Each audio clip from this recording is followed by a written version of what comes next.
Hey Waffle Gang, I do hope you're well. My name is Mark and today we're checking out some more relationship stories, and if you do love a Reddit story, why not consider hitting that like, subscribe, maybe that notification bell too. Let's crack on with today's first story, which comes from SD Blazer from the True Off My Chest subreddit and says, "My wife and I are about to kick our daughter out. Don't worry, she's a grown 22-year-old college grad.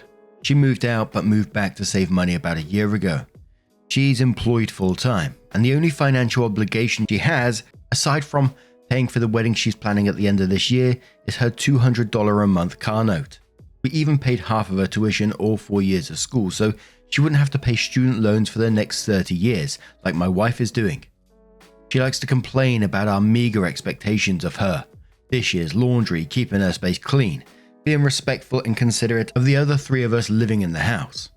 These shouldn't be foreign concepts to her, as she was only living away from home for 6 months before moving back in. She got engaged to a guy in a foreign country after 6 months of dating, talking on the phone for hours at a time, often on speaker while pacing the halls. She has only flown down to visit him 5 times for 3 to 5 days at a time. Not enough time to know who the other person truly is, in my opinion.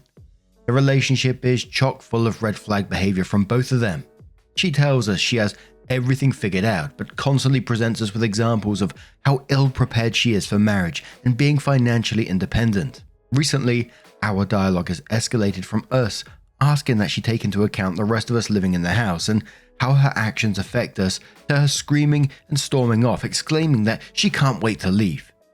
The next time we have one of these heated conversations, my wife and I are going to inform her that it is no longer in anyone's best interest for her to continue living in our house. If she is truly an adult and feels she doesn't owe us the respect due to parents who are allowing their adult child to live in their house rent-free, preparing her meals for her and covering her living expenses, she can blaze her own trail on her own dime. It's not fair to my wife, myself, or our teenage son to live in an environment fraught with turmoil. I love her, but if she believes she'll be better off without us lording our rules over her, it's time to watch the little birdie fly." Now, I know what I say next sometimes doesn't work and etc, but I feel like maybe sitting down and trying to have that heart-to-heart with her again and saying, you're coming to the end of the line with us because of the behavior here. Maybe from a place of concern and talking about the guy she's dating and trying to find out more about him and, their future plans, etc. I kind of just feel like the heated arguments, which may happen, are going to drive you apart further and just damage your relationship further, which I'm sure none of you want. Again, you may have tried all this, but it just said in the last paragraph, the next time we have one of these heated conversations, then you're going to inform her about, sort of kicking her out, which I could just really see damaging your relationship, which again, I don't think you want, but I don't know the full story either. But Mindless Sherbet says, agreed. If she's old enough to marry, she's old enough to sort her own living situation. Different Instance says, I know you didn't ask for advice and I totally agree with kicking her out, but doing so with no financial support will really just push her to move with this boyfriend she barely knows faster. And when that relationship goes south, she'll be in a country away from all her friends and family and certainly financially dependent on him if she really is incompetent with her finances, as you say. The situation is one that puts her at a high probability to be in an abusive relationship, and again, you barely know the guy and neither does she. If it were my daughter and I had any of the means, I would try to make a compromise. Have her move out on her own, but offer to help with some expenses if she pushes the wedding back a year. Maybe some of the wedding, her car payment, I don't know. I know this seemed like feeding the demon of her dependence on you. But what I believe will happen is, once she has some independence away from living with the two of you, she'd be less inclined to run off with a guy she barely knows and will also gain some real independence in the process. I'm 25 female, and myself as well as many of my friends have made the mistake of moving away from home because of a strained relationship with parents, only to end up living with a guy too soon, and the relationship can go from sour to straight up dangerous when you're in a vulnerable position being on your own the first time. I know I'm young and I'm not a parent, but that's my 2 cents. Turned Up Turtle says, if you're posting here for validation, I sincerely say that you have got this. Parenting doesn't end just because your kids become an adult. I'm 30 and there's still life lessons my parents can provide. Better for her to learn now than later. One super valuable lesson I learned around that age started with the phrase, "We may not be friends at the end of this." And while it was in relation to a friend who was in an abusive relationship, saying those words to her helped her know she was supportive and that she needed to hear it for her safety above all else. Your daughter may be hurt from what needs to be said. Agree, don't wait. Sit her down before it gets worse. But as part of growing up, can learn something so valuable from your love for her. Be sincere and direct. You too can do this. And one more comment from 5 Feet, who says, "You're not in the wrong for expecting respect from her, but you've basically gone from 0 to 100. No boundaries or rent or accountability, straight to kicking her out. You're not taking time to talk to her calmly about your concerns. You're just arguing until it's a breaking point. Instead of kicking her out and giving her zero support when you're concerned about her future husband and her ability to be independent, start charging her rent and treating her like an adult. Talk to her boyfriend, ask her what he's like, and take time to get to know him. If you don't, she may be heading for a genuinely dangerous situation. If there are red flags, ask her questions without accusing her or him of anything. Help her see it without forcing her hand. Honestly, it sounds like neither of you are good communicators and it isn't a healthy relationship. Start working on that before you cut ties. Because once you do, you're likely never getting it back." So 6 months later, OP updates the post and says, "So maybe the original title was hyperbolic. My wife and I would never throw her on the streets, but the tension between everyone in the house was obvious and counterproductive. We never kicked our daughter out, but I did tell her during one of our heated exchanges that she might want to consider finding a place to stay if she felt we were a hindrance to her independence. She quickly shot down the idea when I told her rooms in our hometown were renting for almost as much as our mortgage payment. The argumentative nature of our interactions was still present, but after she and I had several deep discussions in the following months, things improved. A lot of our arguments revolved around her stress trying to plan a wedding, balance work, and coordinate how she'd integrate into life in a new country while still living in the US. We just happened to be the easiest target when she needed a place to unload. I'm a problem solver by nature, and it's hard for me to listen to someone vent and explain an issue and not be working on a solution in my head. I suppose my daughter really just wanted a sympathetic ear and no input from me on how to solve her problems. I worked actively to improve the way I addressed her emotions and opinions, and things got much better. We did have a hiccup a couple of weeks before she moved. It started because of a winter coat. I suggested that even though her new home would be in a tropical climate, it might be wise to take a winter coat/heavy jacket with her. My logic was simply that she may end up flying into a country where she'd need cold weather apparel, and without a coat, it would cost her at least $100 to get a reasonably good coat. Words were exchanged and we agreed to disagree on the concept. Turns out she thought I was suggesting she take everything she had in the house with her because we didn't want any sign that she'd ever lived in the house. I don't know where she drew the conclusion that I didn't want any trace of her from my comment, but that was what she gleaned from my advice. In the weeks before she moved, we took a beach vacation with all of us and my parents. Visited my in-laws, had family movie nights, ate meals from our favorite restaurants, had bridal showers, practiced our daddy-daughter dance while crying like babies. Sold her car for $2,000 more than what she bought it for 2 years prior, and helped her get all of her packing done. After Thanksgiving, we took her to the airport and she was gone. 2.5 weeks later, we headed down for the wedding. We met our son-in-law and his family for the first time. And despite the language barrier, we were all enjoying each other's company. I managed to dust off my 6 years of high school and college Spanish and gave my daddy speech in both Spanish and English at the reception. The ceremony was beautiful. My daughter was beautiful. My whole family, new, extended, and immediate, were beautiful and handsome. Since the wedding, we stay in touch with each other almost every day. She started to see a lot of things from a different perspective. I know a lot of that is because she has her own life now with her husband. I couldn't help but to chuckle when she explained how cold one of their honeymoon destinations was, and that she was glad to have her coat. I even joked with her about how being overprepared for the situation saved her a lot of headache and some cash. I've never seen her so happy, and I'm glad she found a man who loves her and treats her well. We're eagerly looking forward to having her come home to visit in about 2 months. I'm sure the pleasant outcome will probably disappoint many fellow Redditors. I mean, who doesn't love piling on a frustrated parent by shaming them and scoffing at every decision they have made to give their kid a better start than they had at her age? /sarcasm. And yeah, you see a title like that, My wife and I are about to kick our daughter out, and you think, oh yeah, this isn't going to go very well at all, but surprisingly wholesome in the end. But what do you guys make of this situation? Let me know your thoughts down in the comments below.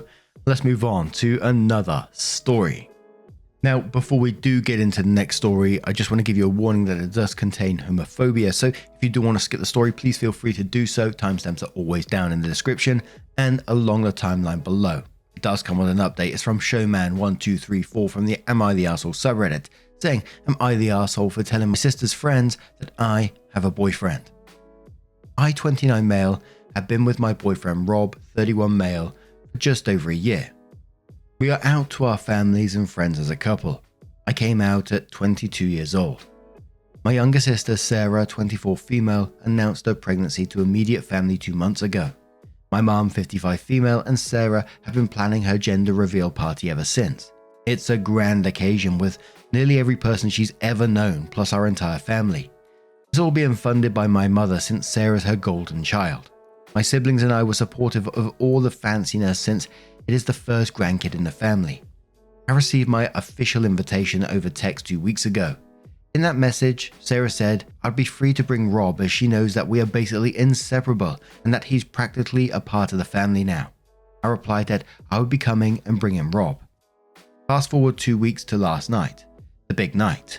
Rob and I got to the party a little early to help set up, like Mum had asked us to do. As soon as we entered the house, Sarah ushered us off to the side and quietly asked us to not act so coupley tonight. I was kind of shocked, but I thought it was because she didn't want anything to overshadow her big day. Rob seemed kind of annoyed, but we agreed to not do anything embarrassing and started to help Mum set up.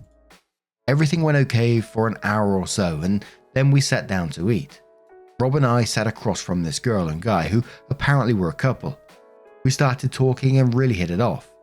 At some point the guy made a joke, something along the lines of, "Hey, you better not be flirting with my girlfriend." I laughed and joked back, saying that I wouldn't want to start a fight with my boyfriend. We laughed about it. I noticed Sarah getting up from the head table and storming over. She asked to talk to me and pull me away from the table to whisper yell at me for telling her friends that Rob and I were dating after she asked me not to. I was confused and said that she asked us to not act coupley, but not pretend that we aren't one. She got mad and told me that it was the same thing. I asked what was so wrong with a couple of friends finding out about my relationship. She said it was because she didn't want her friends to know that her baby would be raised around LGBT. At that point, I was stunned. She has never been anything but supportive of me. I left her standing there and went back to the table. The couple sitting across from us asked why we were leaving so soon. I told them that my sister didn't want a couple of gays around her kid, so I'm just respecting her wishes a little early. We grabbed our stuff and left.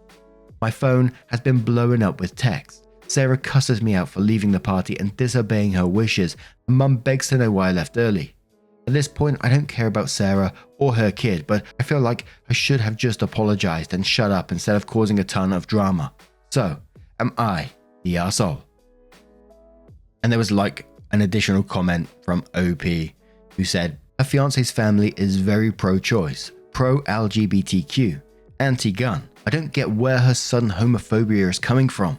I'm so glad you went back to that table and said my sister didn't want a couple of gays around her kids, so I'm just respecting their wishes a little early. So people knew exactly what she was being like, and you didn't cause any drama, so don't doubt yourself on that. She's the one that caused drama with her absolute shitty behavior. But Warm Beer says absolutely not the arsehole. You should be free to be yourself and your family should support you no matter who is watching. I feel like your sister is trying to hide your relationship, like that she knows that she might be low-key ashamed. I know you said she has always been supportive, but that's also during times where she doesn't have skin in the game. She needs to take a long look inside herself and stop enforcing old prejudices. Her child is going to be exposed to LGBTQ+ regardless, because people of all sexual orientations exist in the world and all are worthy of representation. Having a child exposed to that early on and have it be normalized will only create a better future for all of us. Rich Signal says not the arsehole, your sister caused the drama, not you. Her comment about her friends is very strange. The way she said it is like she's fine with her baby being brought up around LGBT people, but she doesn't want her friends to know, which makes no sense.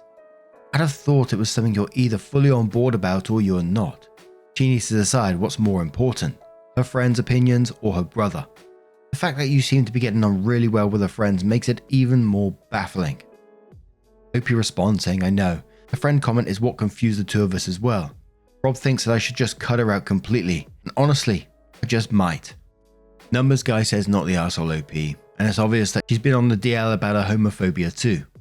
Dealt with that with an ex's daughter who didn't want me around her children because her husband's family was ultra religious and a high-ranking bishop in the church. Mind you, it was a deal breaker when she finally admitted it, and I told him never to offer her or the grandchildren help using my money again, as well as ever being welcome in our home. He chose his family for obvious reasons, but I didn't regret my decision to end it after 5 years. Just be upfront with the family and explain that they can't play both sides, and supporting their homophobia is not going to give them the right to only accept part of who you are. OP says, I feel so confused right now. She's been to pride parades with me, cried with me when I came out, welcomed Rob, and all male exes. In with open arms. And now I'm not able to show my love towards my boyfriend and have a relationship with my nephew/niece. I don't understand what happened, but I will be talking to my family. I know that. Then OP updated the post 2 days later and says, thanks for all the comments and advice, everyone. Rob and I really appreciate it. Yesterday morning I had a phone call with my mum where I told her everything that Sarah had said. She was appalled and told me she was sorry before hanging up and telling every family member she has contact with. My phone has been blowing up with texts from everyone ever since. The family is divided in 3 sides. Mine, hers, or both of us suck. I had many texts asking why I would want to flaunt my gayness at a party that is supposed to showcase the normal way, traditional straight couples, and having kids via pregnancy. I had to sit down at my house with Rob, Mum, and Sarah this morning. Sarah arrived in tears and refused to look at me. I finally convinced her to talk when I asked her, I want to know why you said what you said. She looked at me and told me that she was sorry, but didn't want any gay guys around her kid. I asked her why. Because I'm afraid it'd turn my baby gay. I don't want them to get bullied. Rob laughed and told her she was an idiotic bitch and left the room. I was incredibly upset as well, but I stayed for a minute to tell her that she was wrong, that you cannot be turned gay, that you are simply born gay. I told her to think about it and let me know if she still thought that way. If she thought about it and did, I'd be no contact with her for the foreseeable future. I told her I still loved her, but that boundaries needed to be set, as she had hurt and disrespected my partner and me. Both of them left. I spent a long time consoling Rob. I also want to know that I did in fact tell my youngest, gossipy brother about it all right after I told Mum. He says he never wants to be involved with Sarah again. I feel so bad that I'm dividing the family. You're not. Just a few minutes ago, I got a call from Sarah who said she was very sorry. She had discussed it with her fiancé, and he had reiterated everything that I said about being born gay. She told me that she had allowed fear to control her senses. I asked her if she would still love the kid if they turned out LGBTQ+. She said absolutely.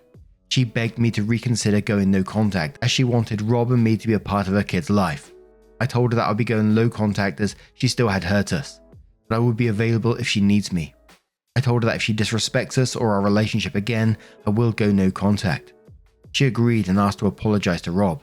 He listened to her and agreed to be in the baby's life, but he told me that he will not socialize with her unless absolutely necessary, and I agreed. I've come to the conclusion that if Rob and I get married, we will elope. If we adopt a child/children or even a pet, she will not be alone with them ever. I do not trust her completely, but I do still love her. As soon as OP started that update and they said sister came in and she couldn't make eye contact with OP, I thought this ain't gonna be fucking good. And a lot of OP's update broke my heart, but especially the part where it said, I feel so bad that I'm dividing the family.